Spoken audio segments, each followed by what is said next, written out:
Check the mic and make sure it sound right, boys. Hello guys, welcome to the episode 4 of the Coco and Air Basketball Podcast. And today we have two guests from the Women's Basketball Virtual Program of the NBA Academy. We have Sunishka, Kartik and Shomira, Bidaye.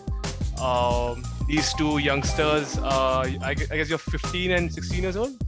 17. Yeah, 16 and 17 year olds from India, and they have been selected in they are the two of them from the 5 selected in the virtual academy, and we're gonna know about their experience, how is it going on, and obviously their journey, how it started, and how is it going on right now. So one question, like one thing that just ended was the NBA finals. Whom did you support, and did you expect Giannis and Milwaukee Bucks to win this, or was it Suns all the way? I was on Suns. I love Devin Booker, and I thought he was going to win, but then you never know. Giannis can do whatever he wants. Yeah. In all honesty, I wasn't supporting either of the teams. I was just watching it.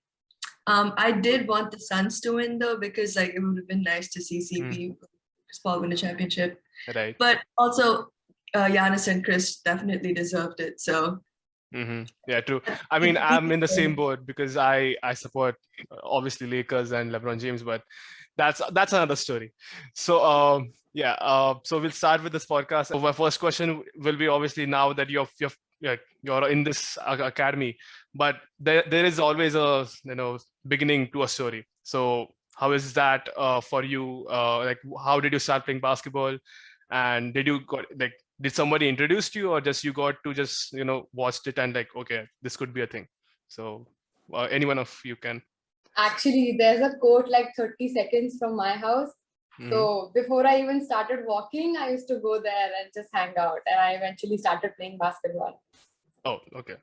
So that is coincidentally, or is it I think it's fate.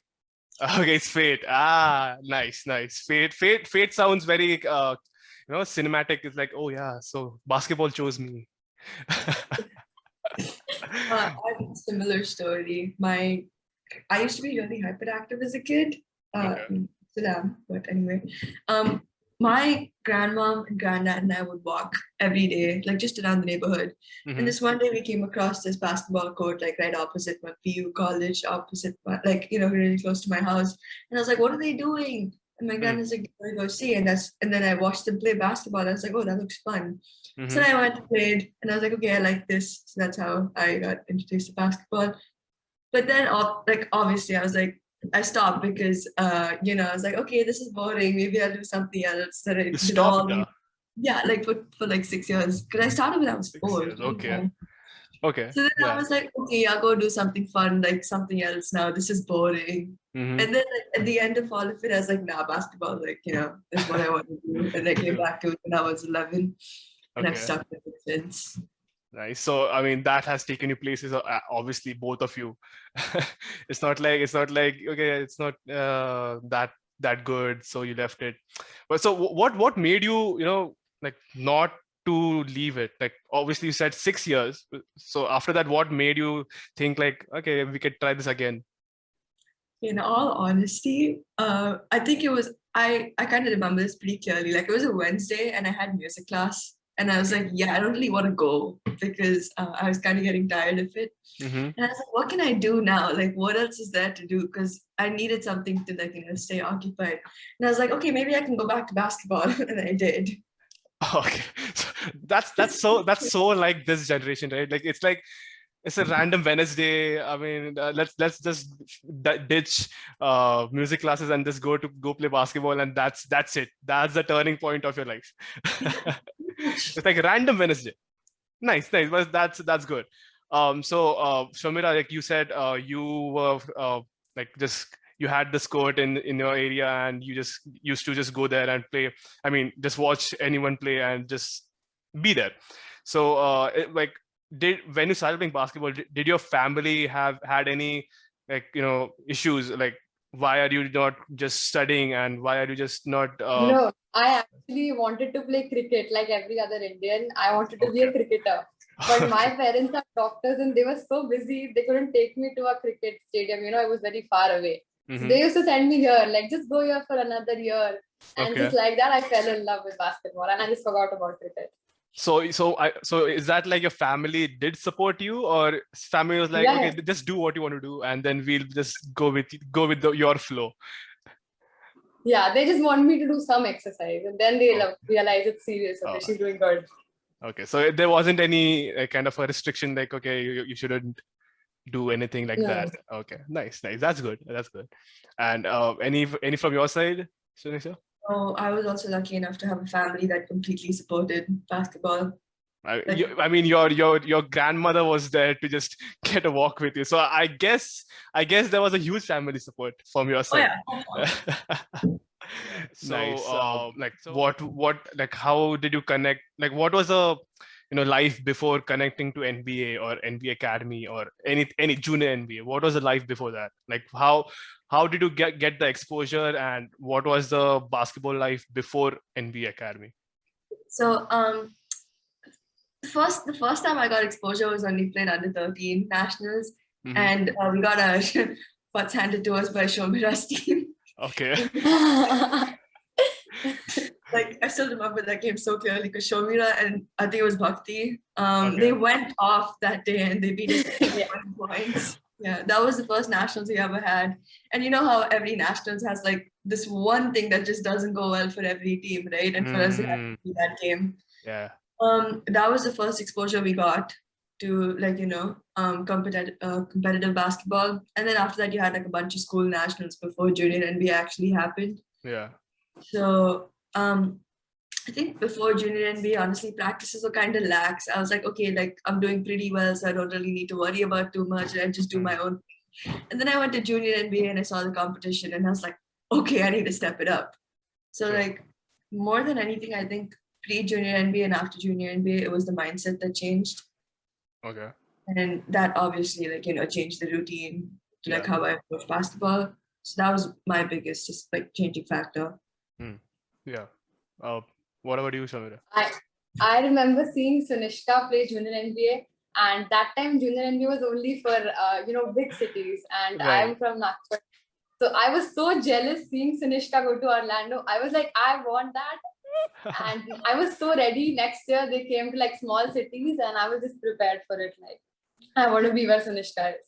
So, but before that, like all those trials and everything, how was Maharashtra for you? I mean, you played in Maharashtra for like how many years now? Before Junior.Nba, we had like 4 or 5 nationals that played, and we were doing like Maharashtra was doing pretty well. I got like a bronze my first national and a gold my second national. So it was just good for us. And so it was a trials that happened for Junior.Nba that it was a west team, right? Yeah, West Zone team. Yeah. West Zone. You guys win Junior.Nba? What? Did you guys win? Like, the nationals. Yeah. Oh, yeah. No, both of you all had different process. Like how Sunishka went was like the whole Bangalore team went to the national championship, and yours was through trials, and then a lot of new teams like West Zone, East Zone, Midwest. Which was the other team? East Zone, North, South, East. North, South, North, South, East, West. So, how was that like national championship for like? Obviously, experiences were different. The process was different. So, how would you, Sunishka, would tell us about your experience, because it was a team game first, like because it was your team. So, how was that experience? So the good thing about the fact that they sent us as a Bangalore team is that we already played together once for Karnataka, and then the Junior.Nba national. So like we were pretty used to how like everyone on the team plays. Okay. So what we'd focus on during practice, we didn't have to focus on like building team chemistry because that was already done. We just needed to focus on like getting plays down, shooting, and the regular stuff that like teams work on. Yeah. But I think how that like put us at a disadvantage is the fact that we weren't really improving at the rate we should have. because we were also used to each other. We kind of started taking it a bit lightly. I think, especially me, I did take it a bit lightly because we also did watch like game tape of all the other countries, and we were like, oh, we can do this, we'll be fine. And then we go to the championship, and like, you know, obviously game tape only speaks in some ways, and then you actually play the game against them, and it's a whole different ball game. So I think our team had a bunch of potential.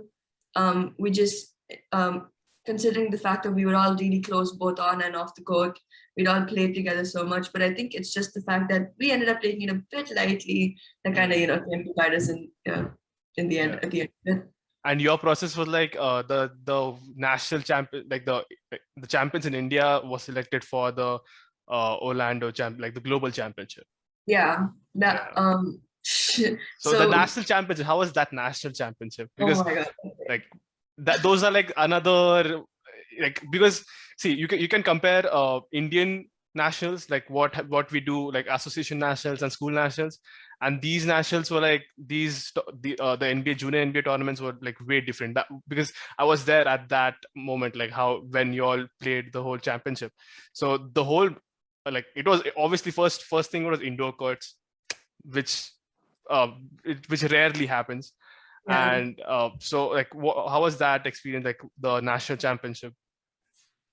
Since you've been like an audience to both BFI nationals and junior NBA nationals, I think you could say that the atmosphere was very intense in the junior NBA nationals. And for like you were 15 no 16 no 15 14 14, so like for a 14-year-old, that atmosphere is like, okay, that's like yeah, it was pretty insane because, well, first of all, it's a bunch of new faces because a lot of these teams I'd never seen before in BFI.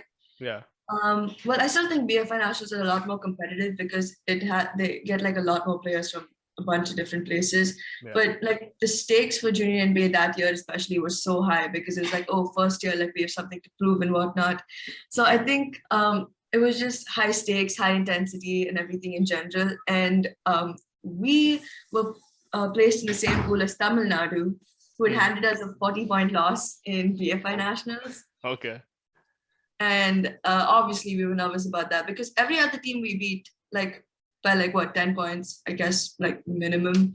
And then we played Tamil Nadu and they handed us our first loss and no, not in junior NBA. Oh, we lost, okay. Yes, that was in BFI, okay. But in junior NBA we lost them by 4 points, and that's when we were thinking, okay, if we face them again, we can definitely beat them, right? Yeah. So we played them, we lost them, we ended up coming second in the pool, which meant we had to play first place in the other pool, which is Kerala. And Kerala is an insanely good team. They always, like, you know, pack the punch. Yeah. So we're playing Kerala, and it's obviously a tough game, but we somehow managed to pull away with the win. We won by like 6 points or something. And then we're playing Tamil Nadu in the finals. And they pull ahead by 15 points in the first 2 quarters. Okay. The score was 2-17 in the first quarter. And then we were like, okay, what's up? Like, what's happening? But then after that, I said the same thing during junior NBA. I'll still say the same thing now. Our rebounders had our back. They started getting everything, and then our 3-point shooters woke up. So that's basically how we came back and we won the game 41-44. So Shomira, it was like different whole scenario for you, or you had like, so in West Zone, which other states were included? It had like cities like Pune, Jabalpur, and Ahmedabad were there with me. Okay. So we were like Gujarat, Maharashtra team combined. Yeah. And MP. Right. So it was like a go ahead. It was like a lot more competitive for us than Sunny. It was like you not only have to win, but then you have to get selected for the trials if you want to play in Orlando.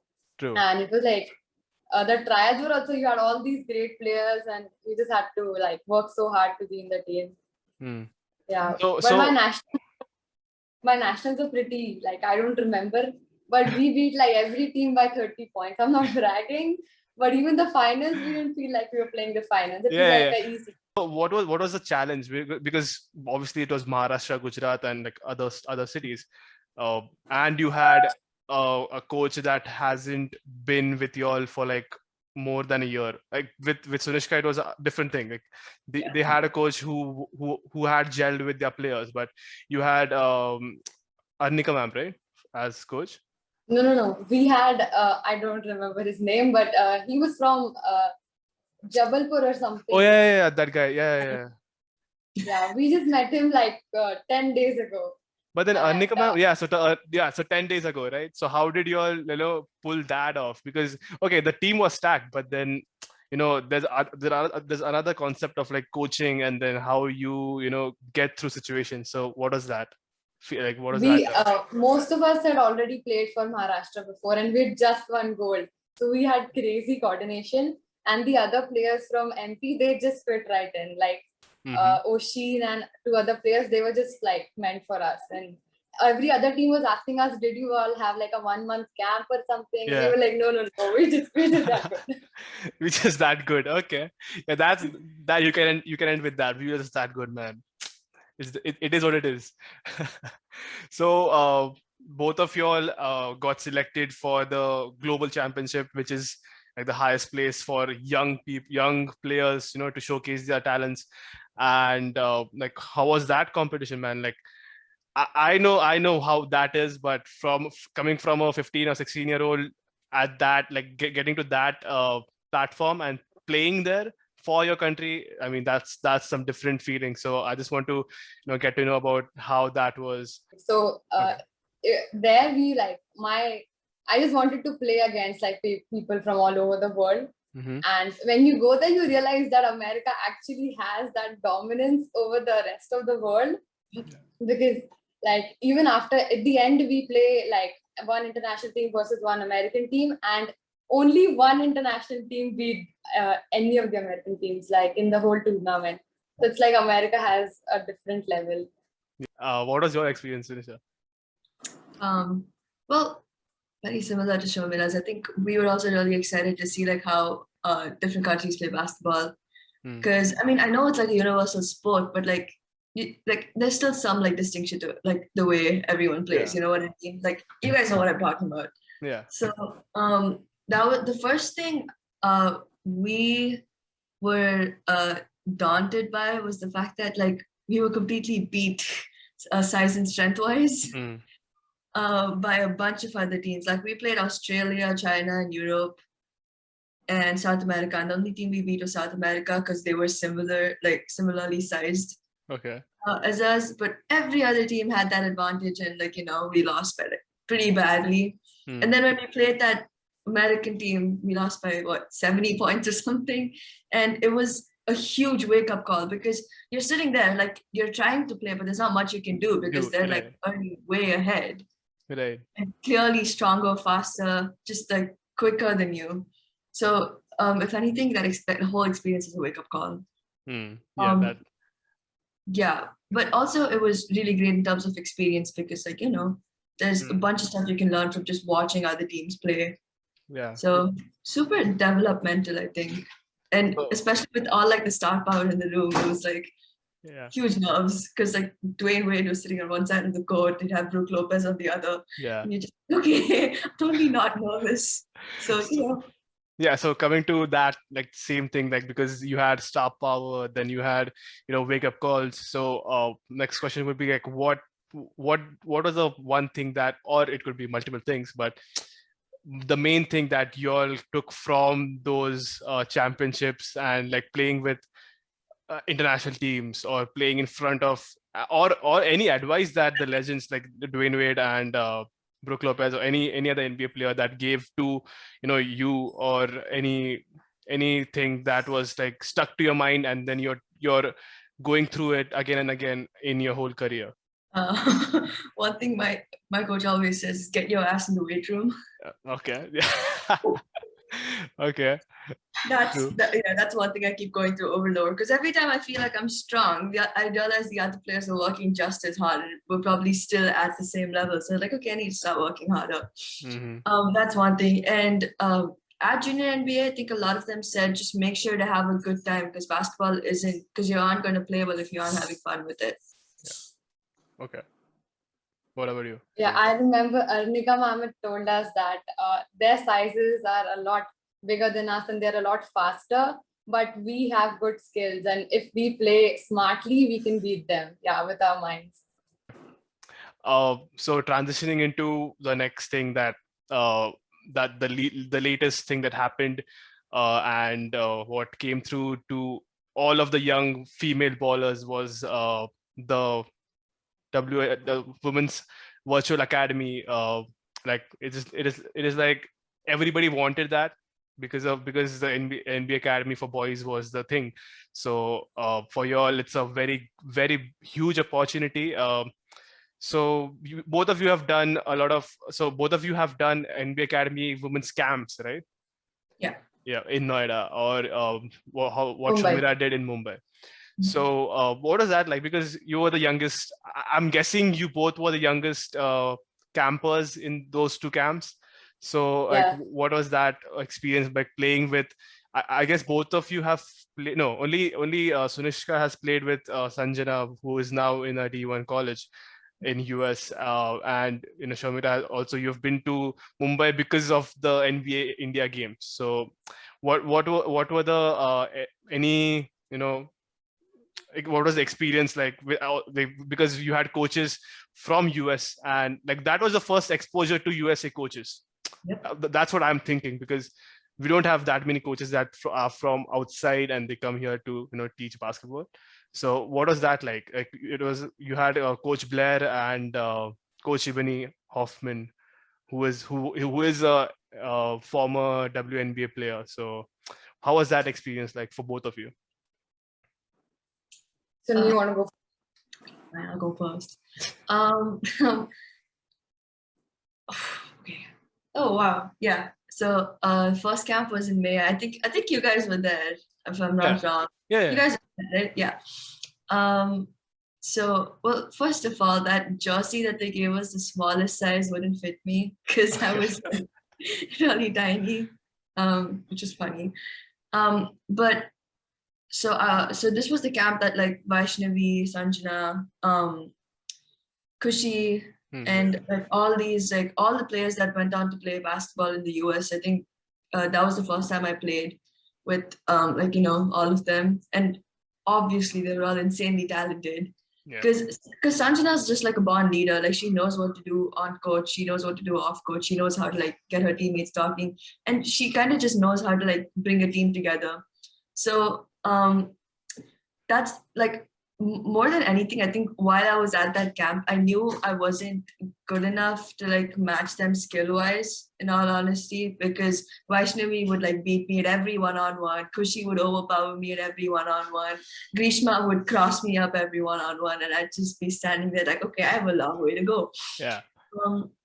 So the first thing I learned at that camp was just to sit and observe, because if you can't beat someone immediately, then you want to observe how they're doing it, and then you go talk to them about it, like, hey, how do you do this, like, could you teach me that? And I think that was also encouraged by the coaches, because they're like, if you have questions, then ask, and you can obviously apply that at any point in the camp. In terms of exposure to like US coaches and stuff, I think like Shomira can agree with this. It was super different because Indian coaches just like, they get to the court and they're like, okay, let's get to business, let's start, like, and then we'll do like drills over and over again. And sometimes like these drills won't really translate into like in-game, skill. So the US coaches, on the other hand, they're like, okay, so we're going to have a thought for the day, a quote for the day. We're going to have a break, and then we're going to, get right to it.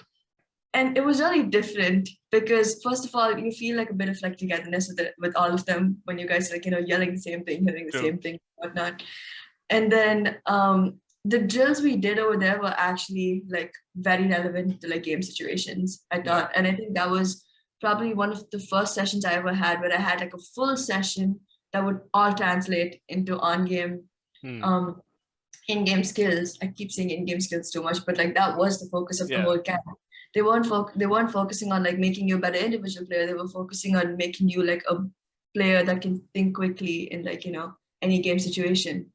So the training itself was completely different, I'd say, from any camp that I'd ever been to before that.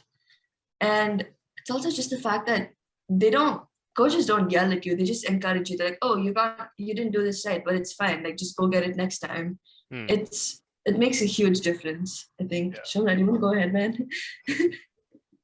Yeah, it's actually like fun when you're doing like we played for like 4 hours straight. We were training, but still it was like a lot of fun. It was not like we were getting too tired or anything.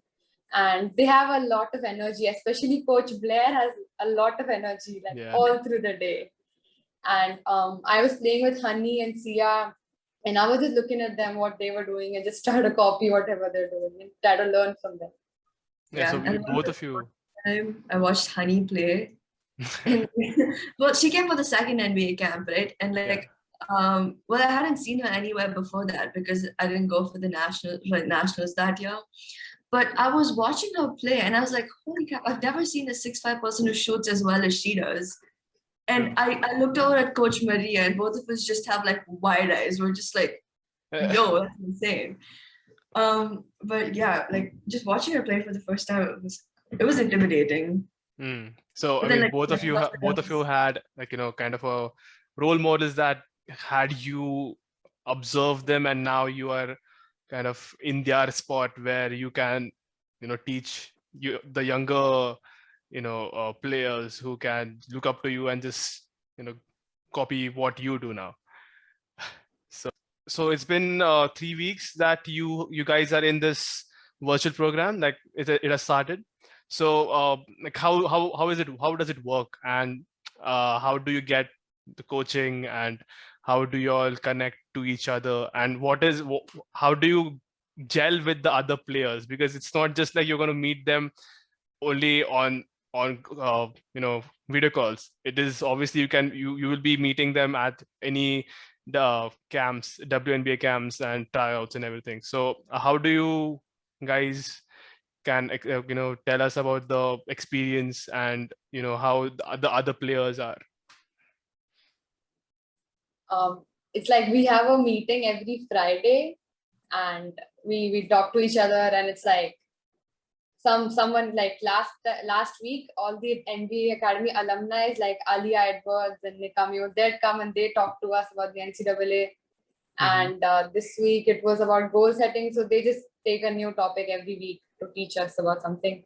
And they send us a video, and we got to send them, like they mention whatever work it is for us to do, and we got to send them the video within the week. Okay. So you get workout videos and everything. Yeah. But last week they brought in Jocelyn Willoughby, who plays on the Liberty. Yeah. Right now she plays alongside Sabrina Ionescu and everyone. So we were talking about goal setting, and she said how like before every game she goes through like with the team and individually, she goes through like I have a screenshot of this actually. Like I took a picture of it because I was like, that's really she talks about how like before every game she reviews what she's done to prepare for the game, and then she feels like ready to take on the court.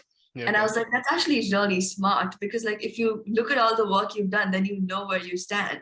Right. So that she was talking about how like those really tiny goals help her get like to that one big goal of playing. And also I think one thing about that whole video call with Jocelyn that like kind of like set off something in me was the fact that she didn't really want to play in the WNBA until junior year of college. And then she saw the draft happening, and she saw the players who she's played against were getting drafted. And then like the next day she decides, okay, like I need to start working hard. And a year later she's in the WNBA. So yeah. And that's pretty insane if you think about it. Yeah. So coming to the final topic about this podcast, luckily, or I don't know what, you both are on the same school. You 1 year senior to Shomira. You're 1 year senior, right? Yeah. Yeah. So what is the probability of you both playing on the same team? Oh yeah, we're gonna play on the same team for sure. Like first of all, our team's really tiny. We only have 7 players. Okay. We lost 2 players this year because they're seniors. They graduated. Then we're getting Shomira and another player, I think, from NBA Latam. Yeah, from Latam. So we're still a really tiny team. But it's a good thing because you get really close to all your teammates, and you know, like we know how to have fun. So yeah. But who's your coach, and like what's the scenario there now? We have 3 coaches. We have Coach Buck and Coach Seabass. Well, Coach Sebastian, but we all call him Seabass. There are on-court coaches. They're the ones who go over all the plays we write up, all our on-court skills, and we have Coach AJ, who absolutely kills us in the weight room. Okay. Get It's ready fun for that, though. Shomira. It's Get fun. ready We for do that. we do 3 hours, 2.5, two to anywhere between 2 to 3 hours of practice every day. Okay. First 45 minutes to an hour is in the weight room, and then the next hour and a half or 2 hours is like basketball stuff. Prepare to have your arms feel like jelly after every session. No biggie. So I mean, But this is like what you are saying to telling Shomira to get ready for. Yeah. But Shomira, what are you expecting from going to a like different country and being an international student? Like what do you have in mind that will blow your mind, or will be very difficult for you to get used to?